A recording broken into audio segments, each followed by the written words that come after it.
Bueno, muy buenos días a todos, bienvenidos. Yo soy Carolina Fernández, la directora académica de la Fundación Complementa.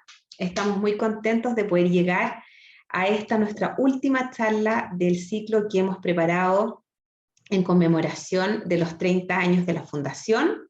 Qué mejor en esta oportunidad que tener a este gran expositor, ¿verdad? Hemos ido transitando durante todo este tiempo por distintas presentaciones que nos han dado a conocer expositores tanto del mundo científico como académico, nacionales e internacionales, y hoy quiero presentarles a Delfín Montero. Él es doctor en psicología, licenciado en pedagogía. En la actualidad es catedrático del Departamento de Educación y director del Máster Universitario en Necesidades Educativas Especiales de la Universidad de Deusto en Bilbao, España. Además, también para nosotros muy importante, porque es autor de la adaptación española, junto con Inés Fernández Pinto, de la ABAS-2, que es el Sistema de Evaluación de la Conducta Adaptativa. Tenemos la suerte, además también, que este instrumento está adaptado y estandarizado en Chile en conjunto con la Universidad Católica del Maule, y es una prueba que nosotros actualmente estamos utilizando para poder evaluar a los niños en la fundación, y esperamos que en un futuro muy cercano podamos seguir haciéndolo también con el resto de los participantes de nuestra institución. Quiero dar la bienvenida a Delfín, que hoy día nos va a hablar de las claves para construir la autonomía. Hola Delfín, ¿cómo estás? Muy bien, nada, muy buenas tardes desde aquí, que son las 2 de la tarde, y buenos días en horario chileno. Así es. ¿Puedes poner tu presentación para que podamos partir?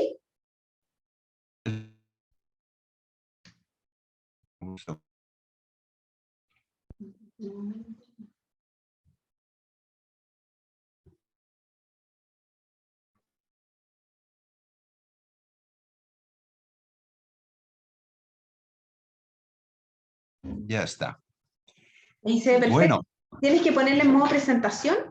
Ahí está, sí, perfecto. está ya, ¿verdad? Sí, se Muy ve muy bien. bien. Bueno, pues nada, yo antes de empezar puedo hacerlo, ¿no, Carolina? Sí, de todas maneras, sí. Genial. Antes de empezar, yo quiero agradecer muchísimo esta invitación en una fecha tan importante, ¿no? Como son estos 30 años de existencia de una organización que nace de la iniciativa de unos padres. Habría que preguntarle a los que están en esta aventura desde un inicio para saber las dificultades, los retos, los desafíos que esto implica. Yo no conozco mucho de toda la intrahistoria de Complementa, pero sí que conozco las peripecias por las que han pasado asociaciones de mi tierra, también de otros lugares, y es que se parecen muchísimo, se parecen muchísimo. Los padres y asociaciones como esta son verdaderamente uno de los motores del progreso de todo este colectivo de personas, de niños, adultos, jóvenes, con síndrome de Down y con discapacidad intelectual en general. ¿De acuerdo? Bueno, como saben ustedes, el título que nos convoca aquí hoy, el tema que nos convoca hoy es el de claves para construir la autonomía. Autonomía es una palabra de las grandes, ¿no? Que tiene muchas ramificaciones, por ejemplo, en el terreno político, por ejemplo, en el apartado, llamémosle, psicológico, y yo me voy a centrar fundamentalmente ahí. Es un concepto que, en términos clásicos, nos remite a esta dualidad entre responsabilidad, libertad, etc. Bien, yo no me voy a centrar en todo este apartado filosófico tan interesante, aunque de alguna manera vamos a entrar en él también, ya que buena parte del contenido, o por lo menos una parte significativa del contenido práctico, concreto del concepto de autonomía, lo encontramos ahora, en mi opinión, en un concepto como es el de conducta adaptativa. ¿Mm? Este concepto tiene ya más de medio siglo de rodaje en el mundo profesional, en el mundo de la investigación, y es un protagonista de relieve en la construcción de este concepto ha sido la Asociación Americana de Discapacidades Intelectuales y del Desarrollo. Una asociación que tiene más de un siglo de existencia ya, ¿no? Es la primera asociación de profesionales, de gestores, eh, de servicios en relación a la discapacidad intelectual. Es es la más importante de largo, ¿no? Y sus definiciones de discapacidad intelectual han venido influyendo en otros importantes marcos de referencia, como puede ser el DSM-5 de la Asociación Americana de Psiquiatría y últimamente también en la definición de discapacidad intelectual que nos da la Organización Mundial de la Salud. Dicho de otra forma, su concepción de la discapacidad intelectual ahora mismo la vemos reflejada en los principales marcos de definición de qué es la discapacidad intelectual del planeta entero. Bien. ¿Qué es la conducta adaptativa? La conducta adaptativa, ya les avanzo, forma parte de la definición actual de discapacidad intelectual. Y lo que están viendo ahora mismo en la pantalla, sobre todo las dos primeras frases, son dos definiciones que podríamos denominar dentro de la historia de la conducta adaptativa, dos de las primeras definiciones que se dan, ¿no? La primera es muy genérica, tiene que ver con las habilidades, las destrezas que permiten a cualquiera, no necesariamente con una persona con discapacidad intelectual, responder con éxito a las demandas naturales y sociales del entorno. El sentido de esta frase igual no es abarcarlo todo, sino el sentido de todo esto es el poner el acento en ese conjunto de habilidades que cualquier ciudadano, de acuerdo a lo que se espera de cada uno por su edad, perdón, es digamos, la idea de todo esto, es el hablar de ese conjunto de habilidades necesarias para funcionar en el día a día. Desde ir al baño, dar los buenos días a la vecina, todo este tipo de cuestiones, de las cuales vamos a hablar con un poquito más de detalle después. Desde un primer momento, desde las primeras formulaciones de la conducta adaptativa, queda claro que hay como dos grandes núcleos en este concepto, ¿no? Y que tienen una enorme repercusión, como probablemente saben muchos de ustedes, en personas con discapacidad intelectual y por añadidura también con síndrome de Down, ¿no? Y los dos centros de gravedad básicos de la conducta adaptativa desde un inicio son lo que podríamos llamar autonomía personal, en términos de, por ejemplo, autocuidado, esto de poder peinarse de forma autónoma, ponerse una prenda de vestir de manera autónoma, etcétera, pero también tienen el componente de responsabilidad social. Entendiendo por responsabilidad social algo que igual nos resulta más familiar en la actualidad, como puede ser el concepto de habilidades sociales, ¿no? Esos buenos días de los que hablaba antes, que le damos a la vecina, ponerme al final de la cola, si llego a un negocio y quiero comprar algo, etcétera. Debo advertirles que lo que es la conducta adaptativa en sí, el contenido de la conducta adaptativa en sí, no es nada nuevo. No es nada nuevo. De hecho, es, como diríamos aquí un poco coloquialmente en mi tierra, es más antiguo que la pana. No sé si esto se entiende, espero que sí. Bueno, entonces, ¿por qué? ¿Y por qué digo esto? Pues miren ustedes, pues porque, por ejemplo, en cualquier localidad de Chile, a comienzos del siglo XX, un niño con discapacidad intelectual, muy probablemente acabaría delante de un médico que haría una evaluación de este estilo. Y este niño habla, se comunica, hablaría con él, vería qué le responde, cómo le responde, qué no le responde.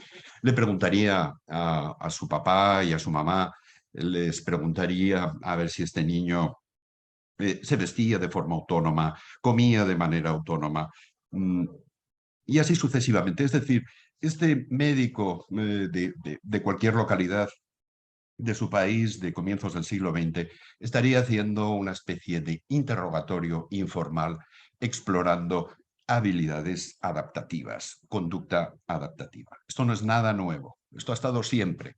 Lo que ocurre con lo de la conducta adaptativa es que a mediados del siglo XX la Asociación Americana de Discapacidades Intelectuales y del Desarrollo le pone nombre y le llama conducta adaptativa como le podría haber llamado cualquier otra cosa. Le llama conducta adaptativa porque entonces estaba muy de moda el conductismo y este era un concepto importante y que emplearon muy diversos autores. Bien.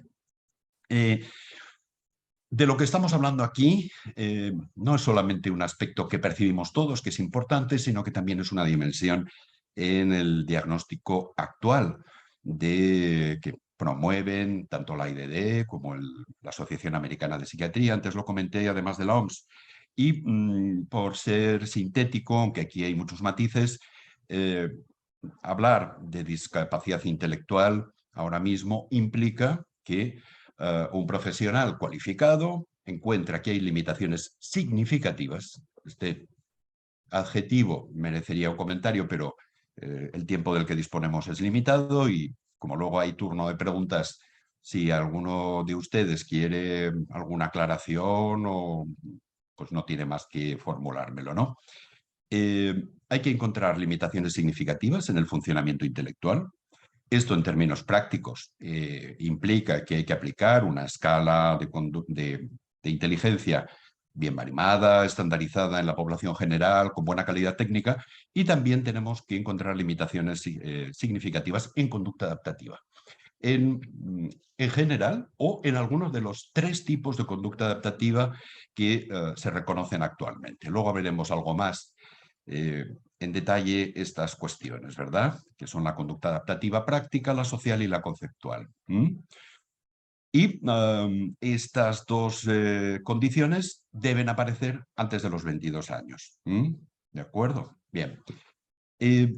Más cosas. Igual nos ayuda a centrarnos un poco más viendo el esqueleto, la estructura, una posible definición operativa de la conducta adaptativa a través precisamente de la herramienta que precisamente Carolina mencionó antes, ¿verdad? Ahí, ¿qué estamos viendo? Estamos viendo en azul los 3 componentes básicos de la conducta adaptativa que antes mencioné, el conceptual, el social y el práctico. Y dentro del conceptual encontramos áreas, áreas de contenido. El primero de ellos tiene que ver con la comunicación. Comunicación es una palabra enorme. Comunicación es escribir un soneto. Comunicación es escribir una novela o un poema tan maravilloso como escribió, como dicen ustedes, el poeta. Saben ustedes perfectamente a quién me refiero, ¿verdad? Eso es comunicación, pero naturalmente aquí cuando hablamos de conducta adaptativa, pues no estamos pensando precisamente en las pampas planetarias de las que habla Neruda en su Canto General. No estamos pensando igual en esto, sino en la capacidad de entender y hacernos entender. Muy a menudo, independientemente de la claridad de nuestra comunicación verbal, en la cual puede haber defectos en la sintaxis, en la pronunciación, en la estructura de la frase, etcétera. Puede haber defectos, pero yo me hago entender. Tiene que ver con eso, con la efectividad de la comunicación y con la efectividad a la hora de recibir la comunicación de otros, ¿no? Lo cual puede implicar que no necesariamente es prioritario el utilizar la comunicación verbal. Puede haber una mezcla de ambas o un predominio de la no verbal. Lo fundamental es el hecho comunicativo. Habilidades académicas funcionales. Bueno, ¿a qué se refiere esto? Todos nosotros hemos pasado por la escuela y tenemos la certeza de que muchas de las cosas que allí hemos aprendido, sobre todo en términos de contenido, tienen una utilidad limitada para funcionar en el día a día, ¿no? Pues no sé, igual no es necesario para funcionar en el día a día conocer los detalles de la guerra naval que sostuvieron en el siglo XIX, si no me falla la memoria, eh, Chile y Perú, me parece recordar, ¿verdad? Esto, pues igual nos sirve, bueno, pues para demostrar que tenemos un poco de cultura general, que conocemos algo de la historia de nuestro país, pero no es necesario esto para funcionar en el día a día, ni tampoco saber qué es una cotangente, ni un logaritmo, ni muchas de estas cosas, ¿no? Que tienen una importancia impresionante, no las estoy desmereciendo en modo alguno, ¿eh? Estoy simplemente intentando ubicar el concepto. Lo que sí que tiene una enorme importancia para funcionar en el día a día es poder leer en un letrero cuando yo estoy en un bar, damas y caballeros, ¿verdad? No vaya a ser que yo acabe precisamente en el baño que no me corresponde, ¿no? Para alarma de quienes están allí, ¿no?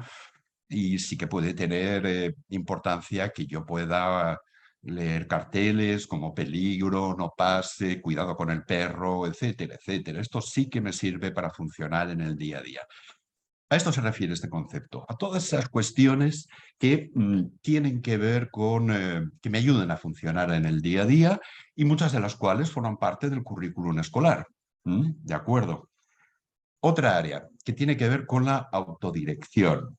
¿Qué implica esto? Pues esto implica fundamentalmente el tener un curso de acción, el poder planificar qué es lo que voy a hacer a corto plazo. Me quiero tomar un vaso de agua, entonces esto quiere decir que me voy al lugar donde están los vasos, abro la puerta, lo saco, me lleno el vaso, me bebo el agua. Si es costumbre de la casa, limpio el vaso, lo dejo que se seque o lo meto en el fregaplatos, ese tipo de cuestiones. Cualquiera que conozca de cerca personas con discapacidad intelectual saben que muy frecuentemente esto falla, ¿no? Es decir, ahí de repente que el niño, el adulto, como que se nos queda atascado, como algunos ordenadores viejos, ¿no? Ya con un sistema operativo un poco depauperado, se nos quedan como de repente atascados a mitad del proceso, probablemente porque está fallando ahí esa autodirección, ¿no? Los ejemplos aquí se podrían comunicar y tienen que ver, pues, como por ejemplo, pues, tomar la precaución de hacer una lista de la compra antes de ir al supermercado, preparar la ropa que uno va a necesitar mañana porque hay un plan X que requiere que yo lleve, que no lleve, etc.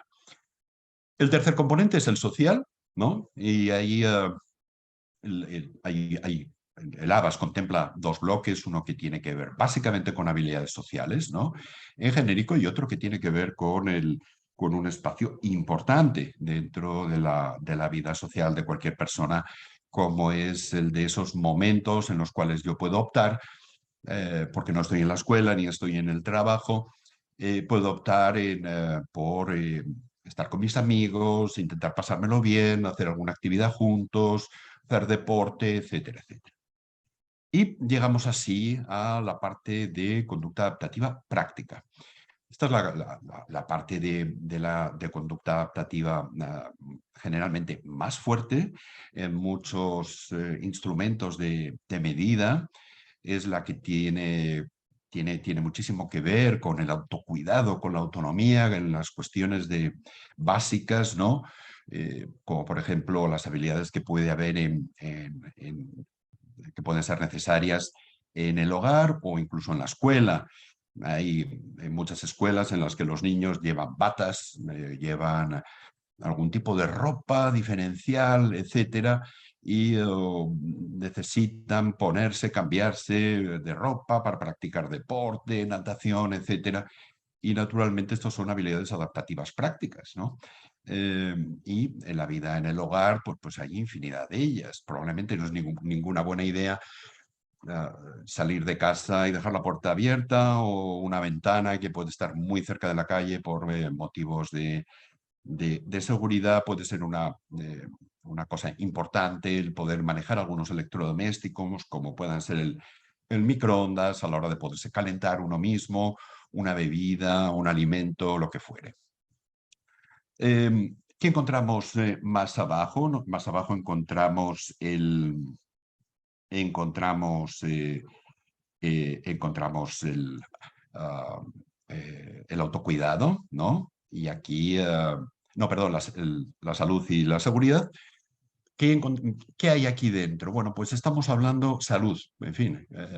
Esto nos puede llevar perfectamente a pensar en la formación de los médicos o enfermería, no tiene nada que ver con eso.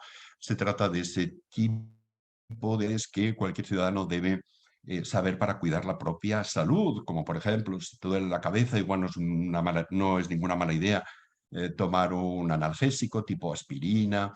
Igual, si yo me hago una herida porque me corto con un cuchillo, muy probablemente es una espléndida idea lavarse con agua y jabón para después tal vez poner una tirita, lo llamamos aquí, pero me parece una bandita, cura bandita o no sé cómo le llaman ustedes. Un parche Siempre curita. tengo, ¿cómo? Un parche curita, le decimos nosotros. Un parche curita. Bueno, Javiera se ríe porque en alguna ocasión yo he tenido oportunidad de preguntar esto 3 o 4 veces y con la torpeza que me caracteriza, pues parece que no hay manera de que me entre. Un parche curita, exacto. Bueno, aquí le llamamos una tirita, ¿no? Eh, y con esto, bueno, pues hay toda una serie de habilidades que son importantes. Veos que es la parte más nutrida, ¿verdad? Con 5 áreas. La de autocuidado tiene que ver con la capacidad de ir al baño de forma autónoma, hacer lo que uno tenga que hacer allí de forma autónoma, sin necesidad de asistencia, de ayuda de nadie y con una conducta o con un desempeño que sea aceptable, ¿no? Tanto en la escuela como en el hogar. ¿De qué tipo de habilidades o de qué tipo de conductas adaptativas estamos hablando cuando nos acercamos a a la utilización de los recursos comunitarios? ¿Qué es un recurso comunitario? Pues un recurso comunitario es tomar lo que ustedes llaman una micro, tomar un autobús, un tren. Un recurso comunitario puede ser una biblioteca, puede ser un cine, puede ser eh, eh, un centro comercial, le llamamos aquí. Yo no sé si ustedes le llaman un mall, no lo sé. Un mall, ¿verdad? Exacto. Una influencia norteamericana, ¿verdad?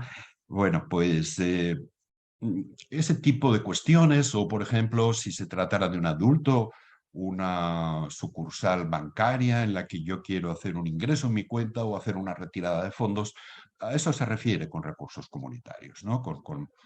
Incluso una acera, puede ser hasta un recurso comunitario. Bueno, y ya por último tenemos todo un conjunto de habilidades adaptativas que pueden estar relacionadas con el empleo. ¿Mm?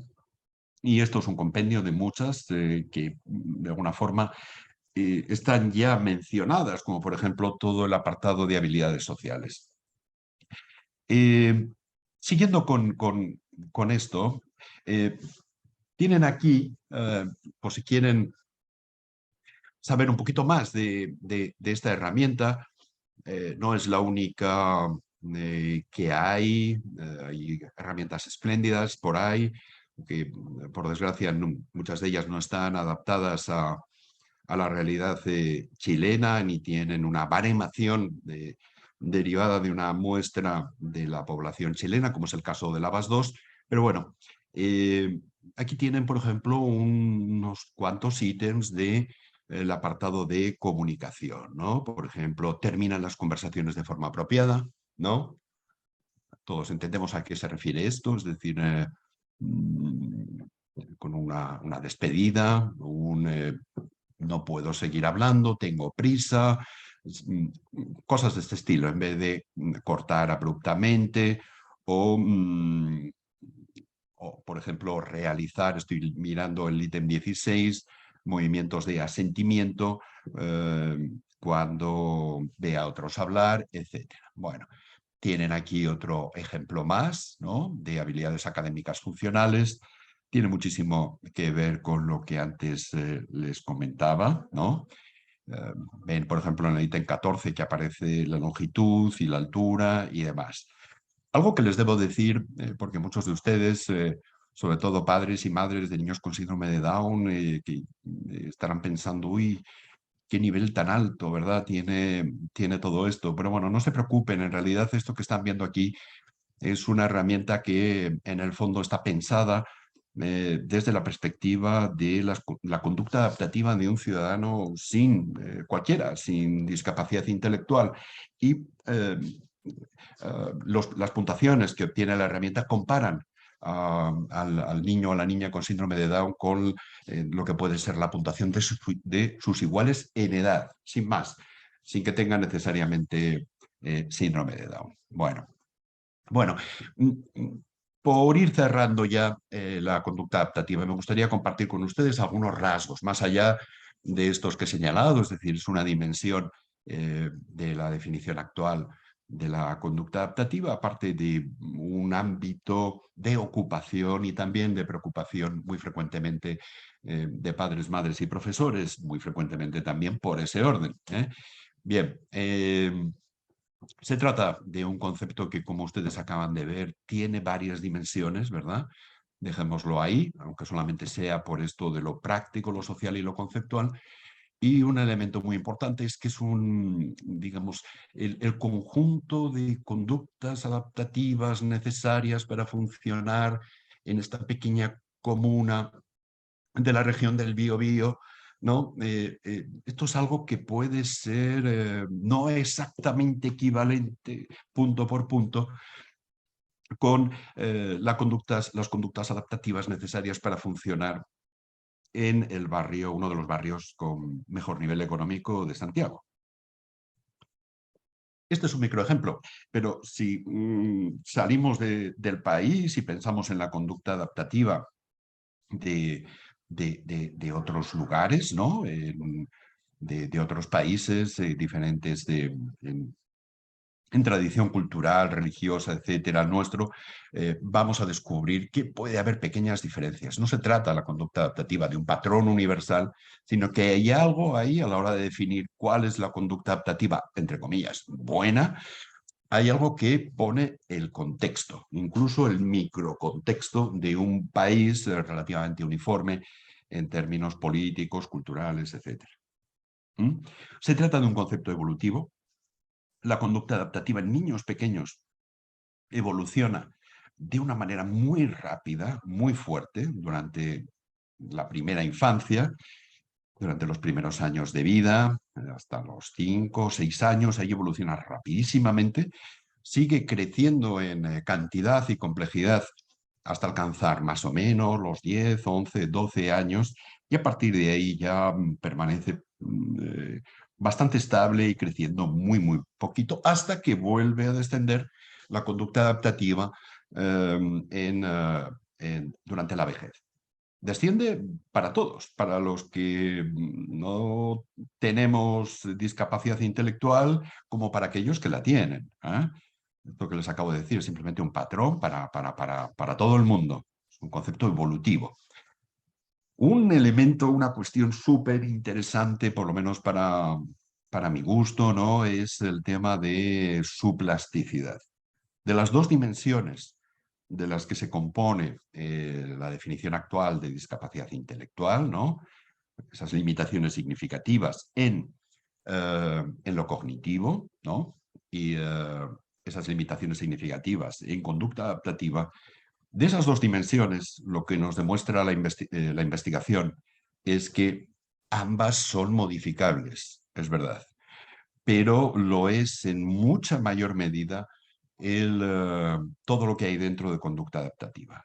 Dicho de otra forma, va a ser muy complicado que consiga ganancias significativas en cuanto a capacidad cognitiva, por lo menos tal cual la miden los test de inteligencia, aunque yo puedo conseguir bastantes logros, bastantes progresos, bastantes más comparativamente hablando, si intervengo en habilidades sociales, en habilidades de autonomía personal. Y esto me parece que es un dato fundamental y que engarza con el título y el tema de esta charla, ¿no? Y que tiene que ver con la construcción de la autonomía, porque la autonomía es algo que se va construyendo, se va haciendo, y es algo que se puede hacer en todos los casos con o sin discapacidad intelectual.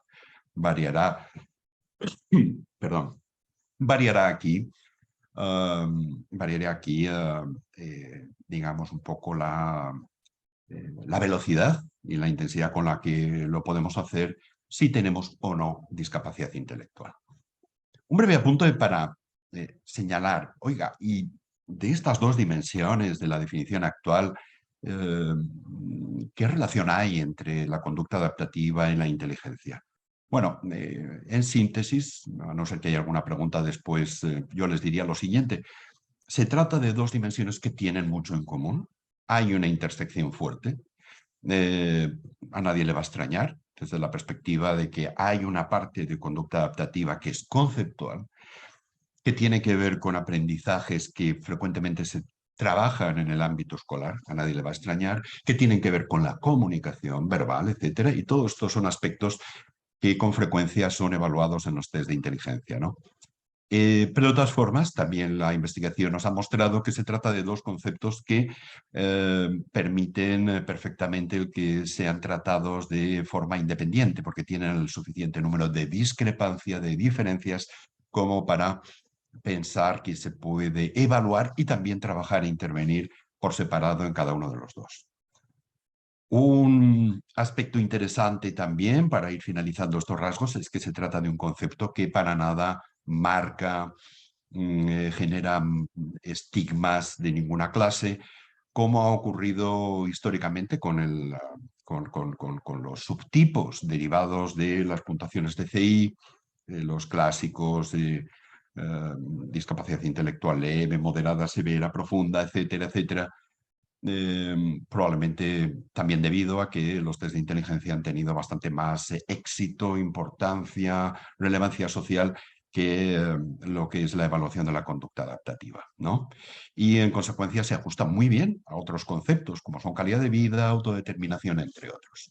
Y por ahí quiero continuar, porque esto de la construcción de la autonomía no tiene única y exclusivamente que ver con todo esto de lo que les estoy hablando, de la conducta adaptativa. La conducta adaptativa es una parte importante, pero no es la única. No es la única porque muy probablemente no vamos a poder desarrollar bien y a fondo esa construcción de la autonomía, no vamos a poder trabajar conducta adaptativa si no estamos en un marco de pensamiento, en un marco, me atrevería a decir, incluso político y legal, en el cual hay una preponderancia, una guía por parte de los derechos humanos, ¿no? Y a la igualdad de oportunidades. Derechos humanos que, como todo el mundo sabe, pasa por el derecho que tenemos todos a la educación, a que se nos enseñe aquello que necesitamos para desenvolvernos y desarrollarnos, y no solamente intelectualmente, sino también como seres sociales y también como individuos, ¿verdad? Y esto que estamos viendo en la pantalla ahí, que daría para mucho, es lo que yo podría llamar las palabras mágicas, que de alguna forma actúan de fuente de inspiración, de motor del trabajo que llevamos a cabo, ¿verdad? Que se lo pregunten si no, si alguien tiene duda de alguna de estas cuestiones, pues por ejemplo, ya que los tienen tan a mano, ese amplio equipo del que dispone la Fundación Complementa, ¿verdad? ¿De dónde sacamos a menudo la energía? Del intentar avanzar a menudo a milímetro, en convertir todas estas palabras mágicas en realidades, a veces muy pequeñas desde nuestro punto de vida, ¿verdad?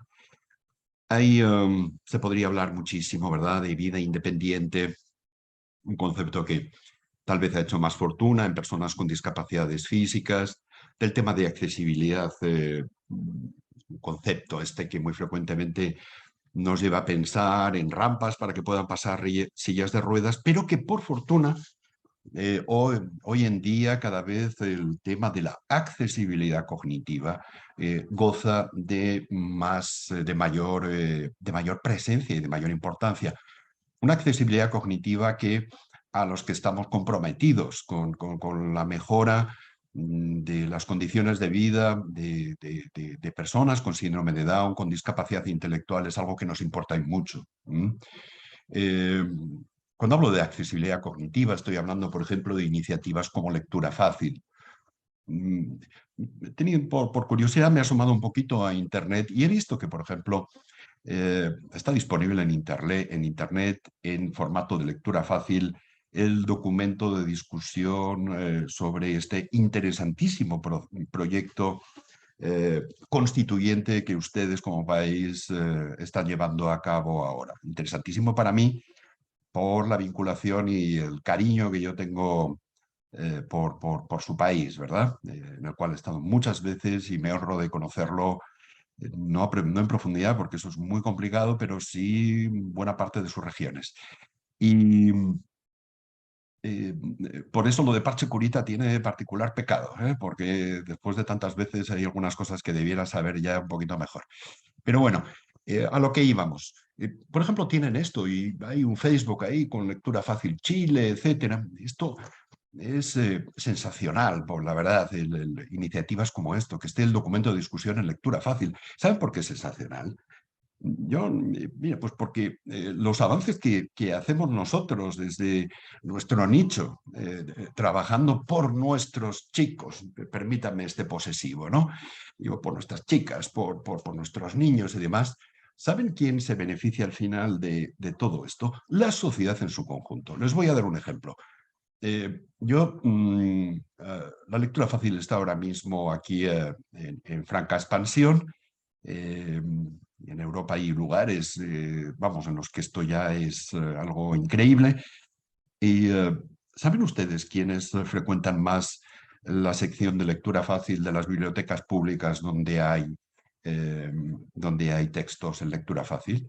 Pues contra todo pronóstico, no son precisamente las personas con discapacidad intelectual, sino infinidad de personas sin discapacidad intelectual, a las cuales siempre les ha dado mucha pereza leerse, yo qué sé, no sé qué libro, no sé qué clásico de la literatura, porque les parece que es una inversión de tiempo que no merece la pena, pero sí que se animan con una versión de lectura fácil. Y quién sabe si hay mucha gente que el documento este del Chile constituyente, ¿no?, del proceso constituyente, pues igual ha escogido el leerse el texto en lectura fácil porque ahí hay un resumen. Al final nos podemos beneficiar todos de este tipo de ventajas, por no hablar ya de los ancianos. O sea, cuando uno tiene determinada edad y ya lleva un poco de deterioro cognitivo, qué bien le viene a uno o a una tener un texto en lectura fácil. Bien, más palabras mágicas que tenemos por aquí, ¿no? Calidad de vida. Calidad de vida que es un concepto que lo podríamos sintetizar con una especie de sensación, de percepción de bienestar, ¿no? Es decir, son estas cosas que nos preguntamos todos de repente un día, en cualquier situación, ¿cómo me va la vida? ¿Estoy bien? ¿Soy feliz? ¿No? Uno se pregunta estas cosas y luego al final se responde y se da una puntuación. Y dice, bueno, pues no está mal, más bien alto, más bien bajo, normalillo, etcétera, etcétera. Este concepto es francamente revolucionario porque prácticamente hasta la década de los 80 a nadie se le había ocurrido preguntarse cómo se sentían las personas con discapacidad intelectual. ¿Se sienten bien? ¿Están felices? Muy a menudo dábamos por supuesto de que el hecho de que estuvieran en el equivalente en los 80 o en los 90 de un PIE, que estuvieran bien pertrechados por profesionales competentes como los que hay en esta asociación, ¿eso era una garantía ya de bienestar? Pues no, nos llevamos la sorpresa de que no es necesariamente así. De la misma manera que nos llevamos una sorpresa cuando vemos que un directivo de muy alto standing, con un sueldo impresionante, es uno de los seres más desgraciados que hemos conocido porque en su trabajo está pasando un infierno de cualquier tipo de dimensión. No, esto no se sabe hasta que no se le pregunta a la persona. Desde fuera, las apariencias pueden engañar. Y felicidad en último extremo, bienestar percibido, calidad de vida. Y un componente esencial de este concepto y que nos viene muy bien en esto de la construcción de la autonomía es la autodeterminación. ¿Eh?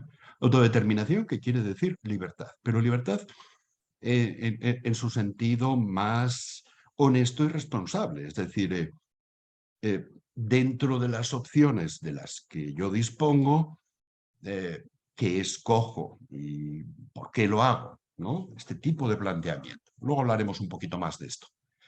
Está también la cuestión de la autorrepresentación.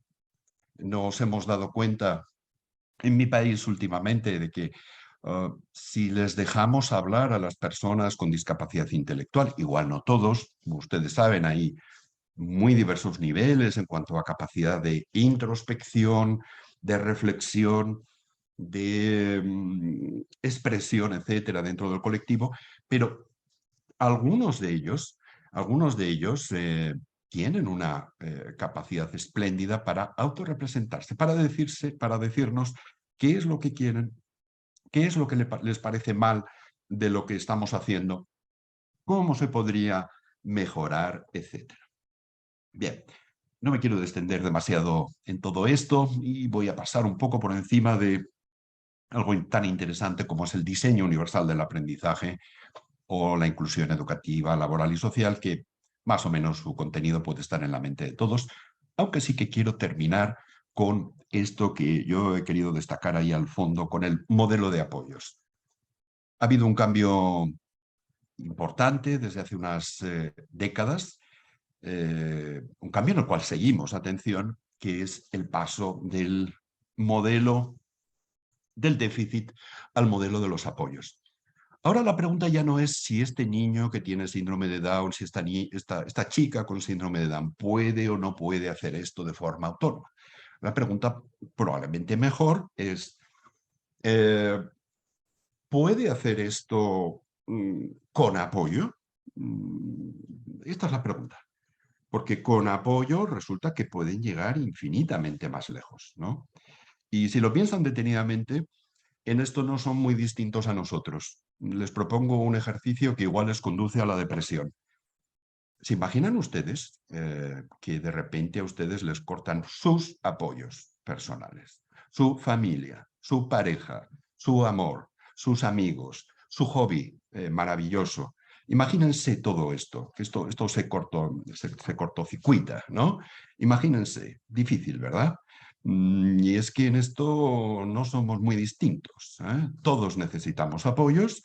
Lo que pasa es que las personas con discapacidad intelectual necesitan apoyos muy a menudo en cosas que nosotros ya no necesitamos, pero nosotros también necesitamos apoyos, ¿eh? ¿De acuerdo? El modelo de los apoyos. Bien, voy encarando ya el final de mi charla y lo voy a hacer haciendo un breve recorrido por prácticamente los principales capítulos de la cartera de servicios de la Fundación Complementa, ¿no? Es decir, voy a pasar por la atención temprana, voy a pasar por algunas cuestiones de la escolarización y voy a hablar también del tránsito a la vida adulta.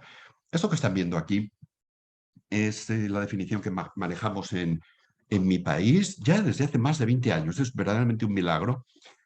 Tenemos un país en el cual hay muchos libros blancos de la industria conservera, de la universidad, de no sé qué, muchísimos, pero pocos han tenido tanto éxito como este de la atención temprana. Porque ayudó muchísimo ya en el año 2000 a unificar un terreno que estaba enormemente disgregado. Mi país, esto es una cosa que mucha gente no sabe, es un país que es de facto federal o cuasi federal, ¿no? Todavía me acuerdo de un curso que yo di en la Araucanía. Y un profesor de por allá, asistente en el curso, me preguntó, no sé muy bien qué, no lo recuerdo, qué pasaba en España. ¿Cómo se hace en España? No sé qué, no me acuerdo. Y este señor recibió la siguiente respuesta. Pues mire usted, en la región de Murcia hacen esto, en la de Madrid hacen esto, en mi tierra hacemos esto otro, en Cataluña nada que ver con esto porque no sé cuánto. Y además, por último, en Galicia, y este caballero, con una sonrisa enorme en la boca, dice, pero oiga, ¿España existe? Bueno, una anécdota, ¿no? Y la verdad es que esta definición ha ayudado muchísimo a estructurar todo el campo, ¿verdad? Eh, y es una definición ambiciosa que sigue todavía dando mucho jugo, dando mucho juego, y hay cosas que aquí que todavía no hacemos. Por ejemplo, en esta definición se habla del riesgo, eh, de necesidades transitorias o permanentes en mi país. Entran en atención temprana básicamente aquellos niños que tienen discapacidad intelectual claramente desde el momento del nacimiento, pues por tener algún tipo de síndrome, como pueda ser el de Down, ¿no? Cuestiones de este estilo, niños que ya llegan con una ceguera desde el nacimiento, una sordera, algún tipo de parálisis o dificultad motora, ¿verdad? Bueno, me imagino que mientras he estado hablando les ha dado tiempo a ir leyéndola y cualquier cosa en las preguntas pues me lo plantean y encantado de responder si es que soy capaz. ¿En qué consiste la atención temprana? Vean en el encabezamiento que he destacado atención temprana centrada en la familia. Eh, yo, y esto no es ninguna originalidad, pues porque toda la literatura anglosajona, que es de la que yo fundamentalmente me nutro, está en esto desde hace décadas ya. La atención temprana buena, la que parece que va en la buena dirección, es aquella que está centrada en la familia. ¿Por qué? Porque se entiende. Y si tenemos a la familia centrada, estabilizada, a gusto, sin malas sensaciones de lo estaremos haciendo bien. Ya sabremos cómo llevar a cabo nuestra paternidad, maternidad con un niño así, ¿no? Con un niño que tiene síndrome de Down. Si tenemos a una familia que está bien, que se siente a gusto entre sí, que se siente a gusto con el crío, probablemente estamos creando las mejores condiciones para que se lleve a cabo la educación de este niño y de todos los hermanos que pueda haber en el seno de esa familia. ¿De acuerdo? Mm, Esto de que sea una atención temprana, centrada en la familia, es algo que con frecuencia en mi país todo el mundo dice que hace una atención temprana centrada en la familia, pero yo no tengo la certeza de que eso sea así siempre, ya que tenemos algunas experiencias en mi país en que verdaderamente la atención temprana está centrada en la familia, es decir, los niños no acuden a un servicio fijo como tal, a recibir una atención por parte de un especialista, un kinesiólogo, un estimulador, ¿no? Sino que los niños reciben atención en su propia casa. Hay un profesional que de vez en cuando se pasa por allí, evidentemente con el permiso de la familia, en horas acordadas, etcétera, etcétera, y allí in situ habla, ve, da orientaciones in situ de, oye, ¿te has dado cuenta de que la iluminación de la habitación del bebé aquí igual se podría cambiar, le puede deslumbrar, le da en los ojos? ¿Qué tal ahí unos móviles, unos materiales con los que él pueda interactuar? Hay poesía, en fin, ese tipo de cuestiones. Y de ahí a las conversaciones de sofá, en las que los padres pueden hablar de sus problemas, de las discusiones, de que si ella se queja de que él no colabora lo suficiente, de que desde que ha nacido el crío tiene mucho trabajo y no viene a casa tan pronto como antes, ese es el momento de hacer ese tipo de cuestiones, ¿no? Y el trabajo con la familia, la verdad es que da para mucho, da para mucho. Y un trabajo fuerte que tiene la propia familia es intentar aclararse un poco e intentar colaborar con profesionales que a veces no funcionan exactamente en el mismo código, como pueden ser los profesores, los médicos, los profesionales de organizaciones, como es el caso de Complementa, etcétera, ¿no? Aquí, de todas formas, las asociaciones de afectados, de personas con discapacidad intelectual en un proceso de atención temprana pueden tener un papel importantísimo. Es decir, el hecho de que los padres novatos, entiéndanme, puedan tener acceso directo a padres que ya han pasado por eso, que lo han superado, que están ya en otra dimensión, puede ser algo fundamental. Esto en la literatura anglosajona y se le llama programas de padre a padre. La verdad es que me parece una iniciativa maravillosa porque son programas que tienen las 3 Bs. Son buenos, son bonitos y son baratos. O sea, es que no se puede pedir más. Con la familia hay mucho ámbito de trabajo desde la perspectiva del profesional de la atención temprana, ya que en algunos casos los padres pueden colaborar con el profesional en procesos de observación, de intervención, ¿observación en qué sentido? Pues a partir de una pequeña lista de aspectos a observar del desarrollo del niño. Esto es algo que, como todo en la vida, se aprende a observar determinadas cuestiones, y aquí el ojo clínico del profesional igual puede ser traspasado con prudencia, evidentemente, y no en todos los casos de manera sistemática a los padres, ¿no? O darles pistas de cómo intervenir en situaciones como, por ejemplo, la que he mencionado antes, de que hay un profesional que está en el hogar, una situación de juego, por ejemplo, con el crío en el que está el profesional, están los padres, puede dar lugar a un diálogo riquísimo, ¿no? El profesional les puede señalar algunos aspectos de la conducta del crío. ¿No te has dado cuenta? Como cuando has hablado tú, te ha mirado, no te ha mirado, no sé qué. Bueno, eso vamos a probar la semana estas 2 semanas, hacer esto, a ver qué tal va. Ya sabéis, si no, me mandáis un correo electrónico, nos hacemos una vídeo, me mandáis un WhatsApp. Muy a menudo estos escasos programas que todavía tenemos en mi país que trabajan verdaderamente centrados en la familia, pues van un poquito en esa onda, ¿no? Y luego los programas de atención temprana, los buenos, a mí, a la literatura de la que yo me nutro, les gustan más, son aquellos que están basados en actividades naturales, basadas en la vida cotidiana de la familia. En el pasado, la atención temprana muy a menudo pecaba de dar deberes, tareas a los padres para que llevaran a casa, se los llevaran a casa, ¿no? Y esto hay muchos que piensan que a la larga igual no sale bien del todo, ¿no? Igual lo que sale bastante mejor es intentar aprovechar las actividades naturales basadas en la vida cotidiana de la familia, aprovechar el momento del baño para intentar establecer algún tipo de comunicación verbal con el niño o la comida, y no tomarle al niño después de la siesta cuando está con sueño, pues porque toca la clase de lenguaje, ¿no? Bien.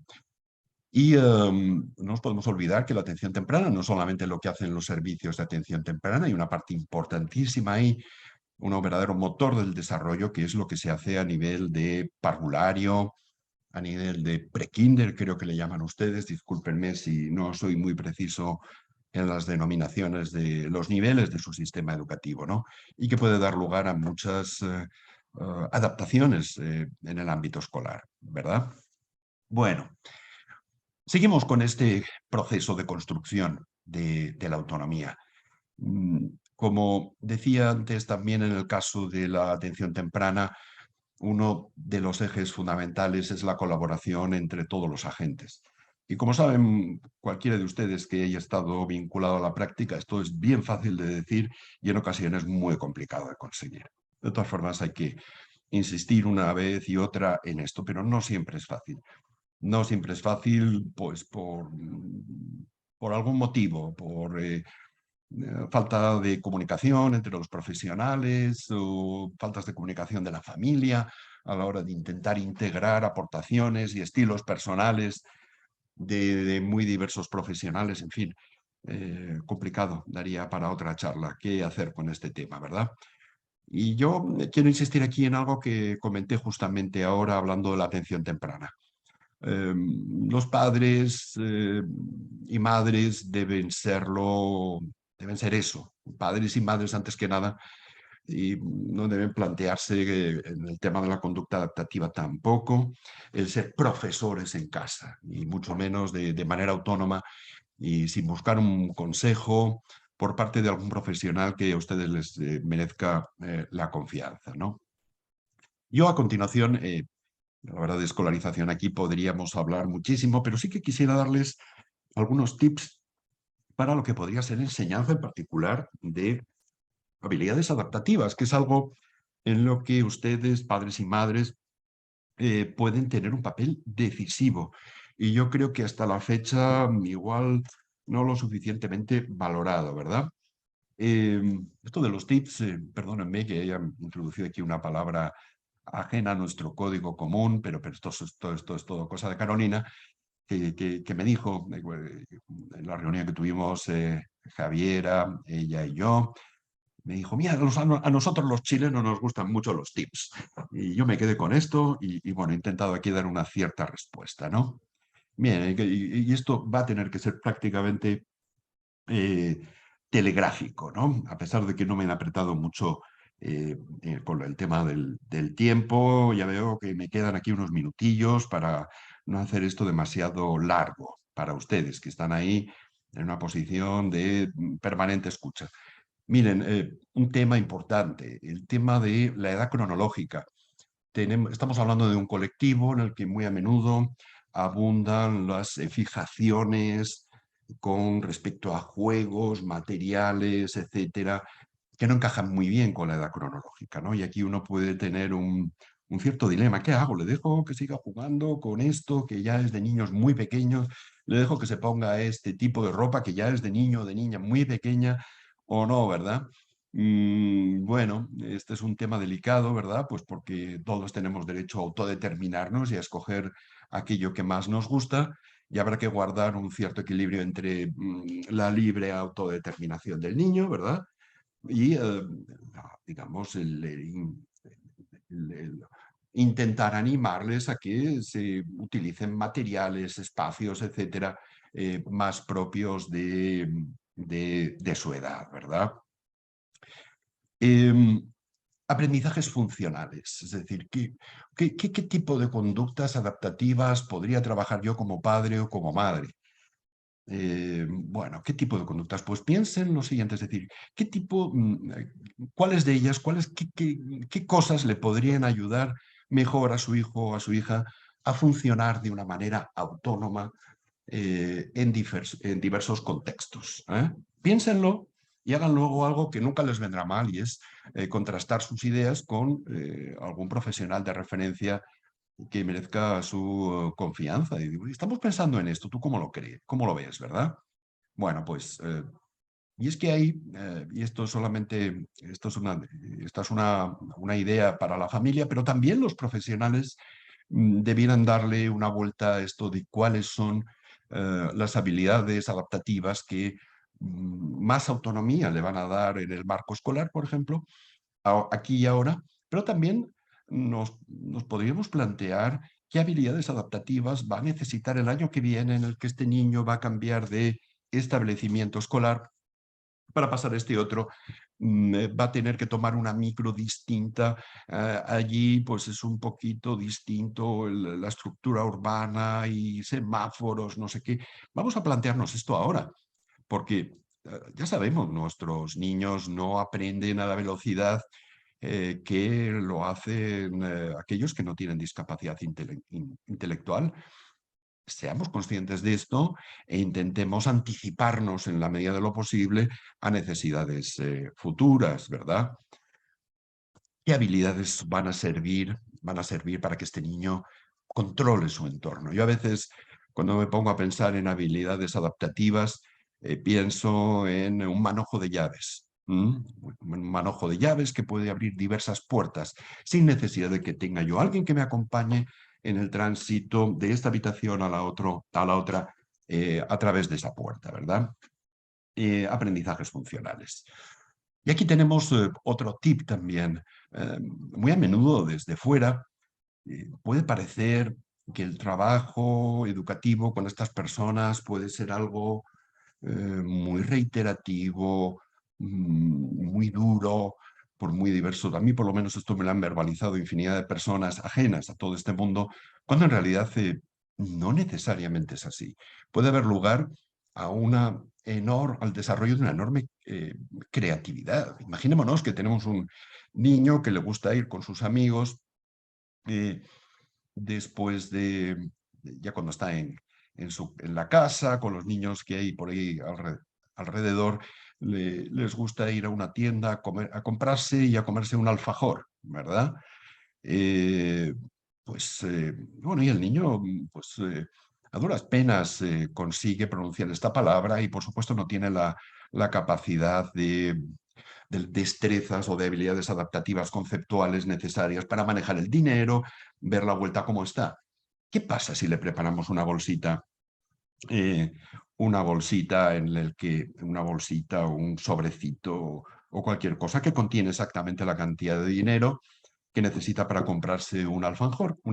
Y hemos encontrado en una revista una foto, la pegamos en la cantidad y se la lleva metida, de tal forma que él cuando va a comprar puede sacar el dinero, no va a perder absolutamente nada y no necesita que nadie le ayude, porque ya le hemos enseñado una habilidad alternativa que nos permite saltar por su dificultad, ¿no?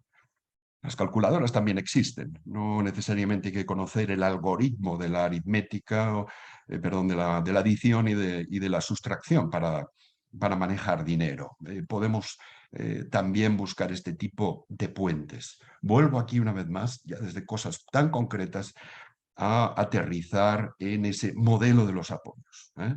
Cuando pensamos en apoyos estamos hablando de esto también, ¿no?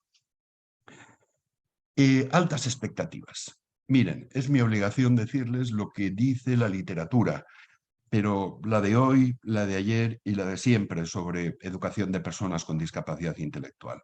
Hay que tener altas expectativas por decreto de la República, ¿eh? Si no las tenemos nosotros, ¿quién la va a tener? Y es que la educación tiene un rincón mágico en el que ocurren a veces cosas que nos pueden parecer milagros. ¿Quién hay detrás de esos milagros? Un profesor con fe, un profesor comprometido, un profesor que no creyó eh, todo lo que le dijeron, todos los límites de los que le hablaron los psicólogos y que pensó que él podía, que él o ella podía, ¿eh? Yo les aconsejo con esto que tengan altas expectativas, pero con realismo. No se las crean del todo, del todo, del todo, no vaya a ser que luego ustedes se depriman. Pero hay que pensar que el niño puede llegar eh, a lo máximo, si no, nunca lo hará, ¿eh? Si nos conformamos, bueno, no va a llegar, déjalo.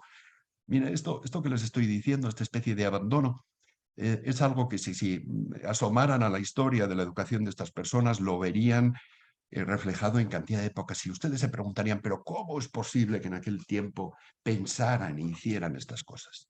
Bueno, pues porque tenían en la cabeza un cliché, un cristal que les hacía ver las cosas de esta forma. Solamente los que creyeron en sus educandos, ¿verdad? Consiguieron logros que luego iluminaron al resto. Bien. Miren, el éxito y el fracaso ustedes saben que forma parte de todo, de la vida de cualquier ser humano. Y hay que deben pensar, cuando le enseñan a su hijo cualquier habilidad adaptativa, piensen cómo van a empezar para que empiece experimentando el éxito, pero no solamente una vez, sino que la vuelva a experimentar después de un fracaso. Es decir, muy a menudo la historia de los niños, de las personas con discapacidad intelectual, es una historia en la que hay muchos fracasos, y no solamente propios, sino también ajenos, comparaciones con hermanos, con primos, etcétera, con familiares, bueno, en los cuales él siempre o ella acaba desfavorecido, ¿no? Habilidades adaptativas, ¿cómo se aprenden mejor? Pues mire, enseñándoselas allí donde son necesarias. Hay un problema que tiene con frecuencia el colectivo de personas con discapacidad intelectual, y no solamente ellos, los que tienen TEA también, que es el de la generalización. Es decir, puede ocurrir lo siguiente: ustedes en casa le enseñan una cosa, parece que ya lo ha dominado, pero luego el profesor o la profesora le dice que en la escuela no lo hace. Miren, no piensen que el profesor o la profesora les está mintiendo.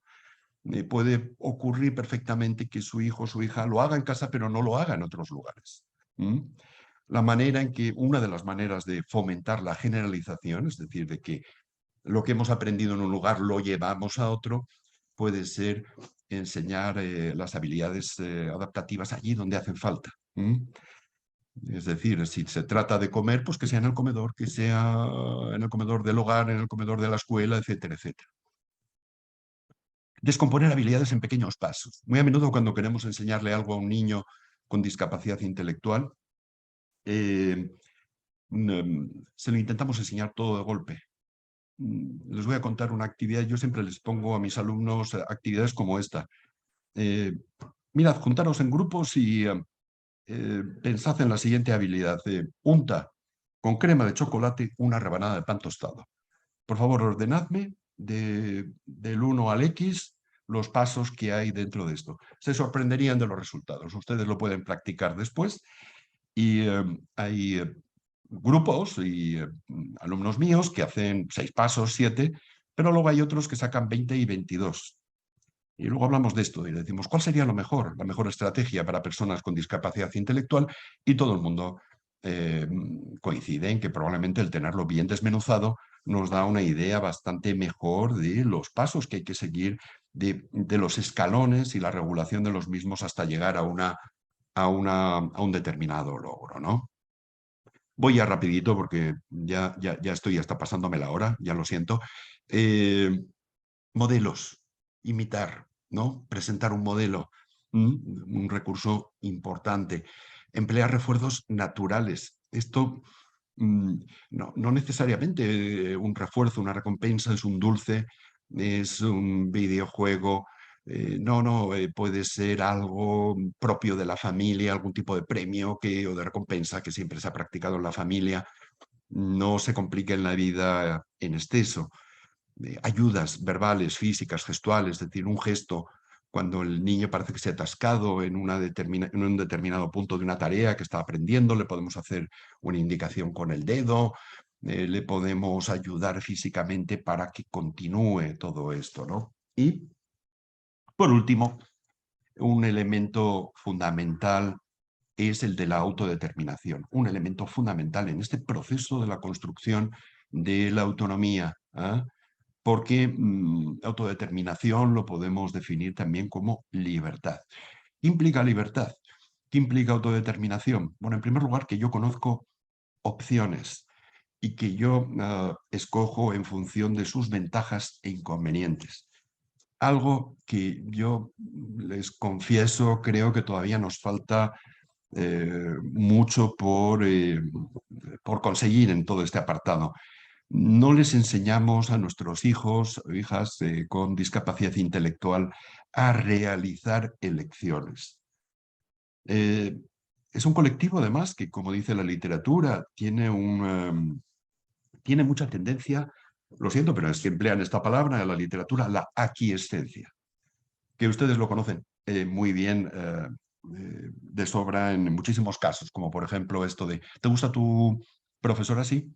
¿Te gustan tus compañeros de clase? Sí. ¿Te gustan las matemáticas? Sí. Todo sí. ¿Eh? Todo sí. Bueno, ahí hay un intento, pues, evidentemente, de agradar al oyente, evidentemente, pero en muchas ocasiones también lo que hay es una falta de conocimiento de alternativas. Nadie escoge lo que no conoce. Nadie. Entonces, probablemente es una tarea de padres y profesores. Intentan enseñar desde bien pequeñitos a realizar elecciones y no seguir la línea de menor resistencia, que es decir, bueno, pues que, venga, pues si quiere esto, pues que, pues ahí vamos, que hay mucha tarea con este crío, tenemos prisa, luego yo voy al trabajo, luego yo tengo esto, yo tengo lo otro. ¿De acuerdo? Bien.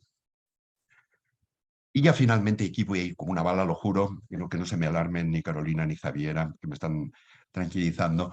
Tenemos la vida adulta con todo un repertorio nuevo de habilidades adaptativas que hay que adquirir para incorporarnos a ese mundo adulto, nuevas habilidades de ocio, nuevos lugares, acceso a nuevos ámbitos de ocio, temas relacionados con la sexualidad, con el trabajo, ¿no? Y algo que créanme que no, yo no les intento vender nada, sino que vemos en la literatura muy bien reflejado, a más y mejores habilidades, mayor éxito en el acceso a la vida adulta. Mayor sueldo. No se pueden imaginar la cantidad de artículos que hay fundamentalmente en Norteamérica, correlacionando puntuaciones de escalas de conducta adaptativa como el ABAS con el sueldo que gana una persona con discapacidad intelectual en una empresa. Así. Y naturalmente las correlaciones son enormemente positivas. Es decir, esto es algo eh, sabido, ¿verdad? Más amistades y más probabilidades para encontrar el amor, ¿no? Sí, amor. He escogido esta palabra intencionalmente porque si uno se acerca a la literatura sobre síndrome de Down, sobre discapacidad intelectual, descubre que se habla mucho de sexo y muy poco de amor. Y yo me pregunto por qué y me respondo, naturalmente, como muchos de ustedes. ¿Qué pasa? ¿Es que ellos no se enamoran? Claro que se enamoran. No se fascinan con otra persona, no la desean en todos los sentidos del término. Naturalmente que sí. Y todos sabemos que en esto tan delicado, tan frágil como es el amor hacia otra persona, el hacérselo llegar, el intentar conseguir su amor, ahí hay cosas que desde un punto de vista técnico llamamos habilidades sociales, habilidades adaptativas que pueden desempeñar un rol fundamental. Cualquier torpeza en este ámbito muy a menudo viene penalizada por un duro fracaso y un importante dolor, ¿verdad? Bien. Esto que están viendo aquí, nada, ni lo vamos a ver, pero vamos, forma parte de un trabajo que yo hice hace muchos años, la adaptación de un currículum de habilidades adaptativas de la vida diaria, se podría traducir, ¿no? Que es una cuestión básicamente de habilidades sociales y que tiene que ver con el ámbito puramente laboral. Y finalizando ya, ¿no? Todas estas habilidades de las que acabo de hablar ahora de una forma muy rápida en la vida adulta no surgen en el tránsito a la vida adulta. Estas habilidades se vienen construyendo ya desde pequeñitos. Hay que empezar con más energía y con más ganas y con más sistema con nuestros chiquitines, ¿no? que con los niños sin discapacidad intelectual. Los niños sin discapacidad intelectual van a tener oportunidad a través de observación, de una manera natural, llamémosle así, ¿verdad?, de aprender bastantes más cosas, observando, sacando sus propias conclusiones. Muy a menudo nuestros niños van a necesitar que les enseñemos las cosas de una forma sistemática, explícita, ordenada, etcétera, ¿verdad? Y esto, en suma, pues es lo que ustedes ya saben, es el resultado de un esfuerzo sostenido entre padres, madres, profesorado, profesionales, terapeutas, etcétera, etcétera, y también de la sociedad en su conjunto. Si en la futura Constitución no hay derechos que amparen a nuestros familiares con discapacidad intelectual, pues probablemente estaremos dando un paso atrás o, en el caso contrario, un paso adelante. Ojalá sea así.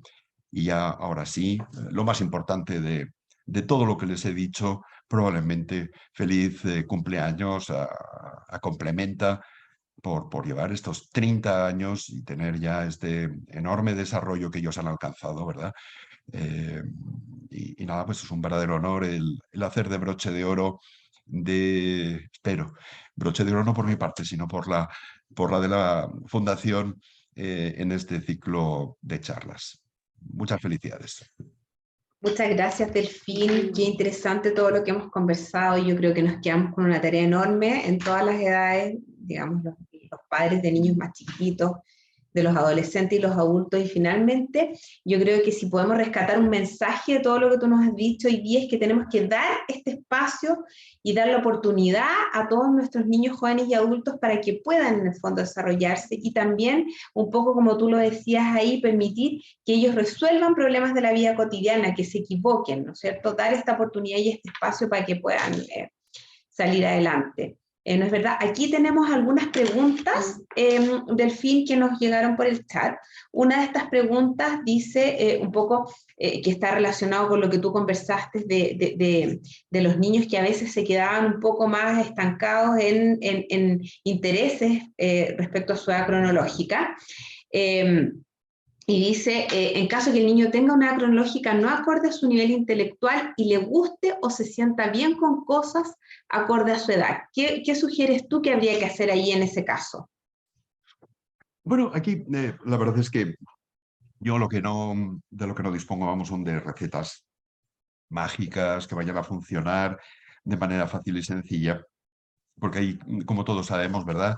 Cada familia, cada niño, cada situación es única en último extremo, pero yo sí que creo que se puede hacer un esfuerzo por intentar mostrar patrones, juegos eh, más propios de la edad cronológica aquí. Y además aquí algo muy importante, en un niño con o sin síndrome de Down puede ser el tener modelos de niños más o menos de esta edad cronológica haciendo no sé qué cosas. ¿Eh? Es decir, y vuelvo a lo que yo comentaba antes, nadie escoge aquello que no conoce. Vamos a hacer un esfuerzo por intentar involucrarlo en un juego que tiene que ver más con su edad, a ver cómo responde, a ver si le gusta. Vamos a intentarlo más de una vez, porque igual la primera vez dice, no, no, no, no, yo quiero. Vamos a intentarlo 2 veces. Y lo vamos a hacer con respeto, evidentemente, para que el niño no se sienta atosigado, que no se sienta presionado por nuestra parte para que y piense que verdaderamente lo queremos forzar a no sé qué cosa. Estas serían algunas cosas así que rapidito se me ocurrirían. Ok, muchas gracias. Yo creo que ahí también tenemos que ir de a poco mostrándoles, como dices tú, otras alternativas, porque también ellos de repente, como son un poco más rígidos en su pensamiento, se quedan solamente con aquellas cosas que conocen y les cuesta innovar y variar, ¿no es cierto? Tenemos, Exacto. sí, tenemos otra pregunta acá también de un papá, ¿verdad? Que nos habla un poco en relación a qué deben entender ellos como padres y como familia con respecto al éxito que una persona con discapacidad intelectual tiene en la vida, en la adultez o antes de ella. El éxito, pues bien, yo, vaya pregunta, sí, Una pregunta, es una muy buena pregunta. sí, Difícil ya lo pregunta, creo. muy buena pregunta. Pues mire, como yo creo que empezamos a preguntar a todos los asistentes aquí, eh, ¿qué es, qué ha sido para usted el éxito? ¿No? Y vamos a recibir respuestas más increíbles. Pues para mí el éxito ha sido conocerle a mi esposa, a mi esposo, porque es que yo soy otra después de esto. Para mí el éxito es el poder vivir confortablemente en mi casa, poder tener una familia, poder invitar a mis amigos a un asadito, eh, ir a ver a un partidito del Colo-Colo también, por favor. Que me encanta todo eso. No, no, no, me están diciendo por ahí que no, que es la U, el bueno es la U. Es la U, la U. Ya, Cristian ya me está corrigiendo. Estupendo. La U era el bueno, perdón. Ahora vendrá el del Colo-Colo y me va a reñir, me va a regañar, me va a retar, que dirían ustedes en buen chileno, me va a retar. Bueno, entonces, pues no lo sé, la verdad es que en el fondo tendría que ser o él o ella el que pudiera formular cuál es el criterio de éxito. Esto sería lo mejor de todo, porque si lo hace bien, eso quiere decir que ya es consciente de sus dificultades, y no solamente de las suyas, sino de las dificultades que entre todos los que no tenemos discapacidad le ponemos por delante. Que esto de construir la autonomía puede transmitir una idea que si se la toma alguien como muy radicalmente puede ser concebida como algo mágico, ¿no? Y que además depende únicamente del niño o de la niña con síndrome de Down y de los papás, ¿no? Cuando hay una parte de estructura social ahí bien fuerte, bien pesada, que a veces no nos ayuda, sino que nos ralentiza, ¿no? De todas formas, mire, el éxito. El éxito en este sentido, para mí, pudiera ser que eh, su hijo o su hija pudiera tener una, si él lo desea, naturalmente, una relación sentimental eh, estable, satisfactoria, eh, que pudiera disponer de un trabajo que le haga sentirse bien, que se sienta un respetado, que le permita tener unos ingresos que le permitan llevar una vida independiente o por lo menos lo más cerca posible de ser independiente, por decirle algo, pero en último extremo, insisto, el éxito en la vida lo tiene que definir cada cual, en último extremo, ¿no?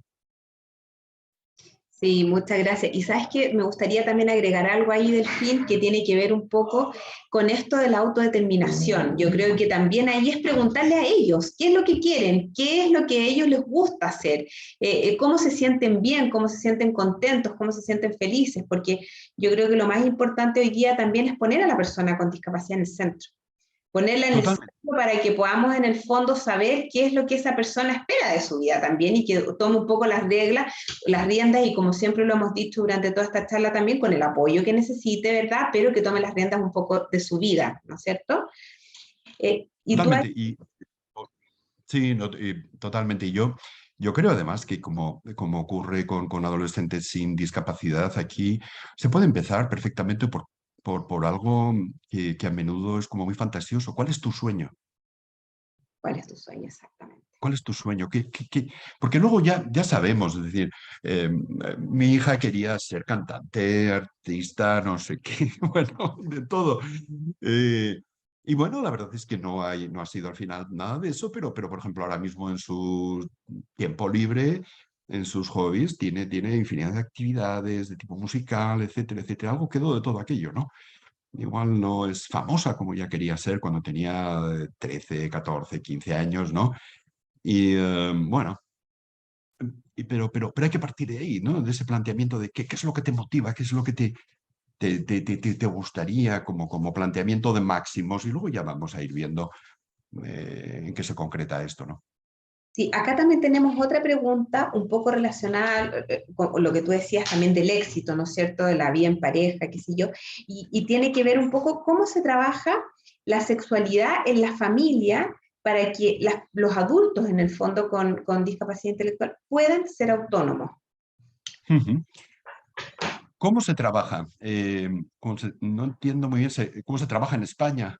O cómo podría, o yo me imagino que también se refiere un poco cómo podemos trabajarlo en conjunto con la familia, como para que ellos Ah, también aprendan esta dimensión de la persona con síndrome de Down. bueno, mire, mira, ahí digamos, el tema de la sexualidad, como todo el mundo sabe, muy a menudo en cada familia está muy mediatizado por creencias de todo tipo, algunas de ellas son de tipo religioso, moral, cívico, de todo tipo. Entonces ahí hay acercamientos muy personales. Lo que nadie puede negar es que una vivencia plena de la propia sexualidad dentro de una relación bonita, hermosa con otra persona, esto es algo que cualquiera valora muchísimo, ¿no? Eh, y esto es algo que, digamos, los padres y madres, y yo ya sé que esto es complicado a veces, ¿verdad? Debieran asumir lo antes posible para colaborar en este proceso y no actuar digamos, de resistencia o de freno a todo esto, a veces inconscientemente, pues porque le seguimos viendo como niños. Esto me pasaba a mí también con mi propia hija, que nos puede pasar a todos, que a veces mm, no nos cuesta ser elementos que ayuden en todo esto. Y en ese sentido, yo creo que nadie mejor que la familia, pues para poder hablar con el chico, la chica, de cuestiones que tienen que ver con la sexualidad y no solamente con los detalles fisiológicos o de la anticoncepción, que puede ser el gran fantasma, ¿no? que persigue a muchos padres y madres, sobre todo que tienen hijas con discapacidad intelectual, ¿no? Sino también de todo lo que tiene que ver con el amor, la fascinación por el otro, el cómo uno debe acercarse a otro cuando le gusta, qué es lo que no hay que hacer, ese tipo de cuestiones, ¿no? Hay que irlas hablando, hay que aprovechar situaciones de la vida cotidiana, una película, unos dibujos animados que estamos viendo, utilizar ese modelo, e imitar, decir, mira, este chico, esta chica, qué bien lo ha hecho, fíjate cómo le ha dicho, porque lo podría ver, te das cuenta, etcétera. Tendríamos que intentarlo por ahí y abordar esta cuestión como lo que es decir, forma parte intrínseca del ser humano y en la medida que nosotros podamos colaborar activamente en esto, con lo pequeño y con lo grande, pues mejor que mejor. Y ahí teníamos otra pregunta que también estaba relacionada un poco con lo mismo, pero tú ya acabas un poco de responder a eso mismo. Y una última pregunta que tenemos acá también es un poco, nos pregunta la mamá que tiene su hija que está muy autónoma en el fondo y usa mucho el tablet para poder en el fondo, la tecnología, digamos, para poder en el fondo evadir incluso en algunas situaciones y ella es muy autónoma en eso, pero le gustaría tener como algún tip o alguna estrategia para poder promover otras actividades en ella, por ejemplo, está poniendo aquí hacerlo en el caso de la lectura.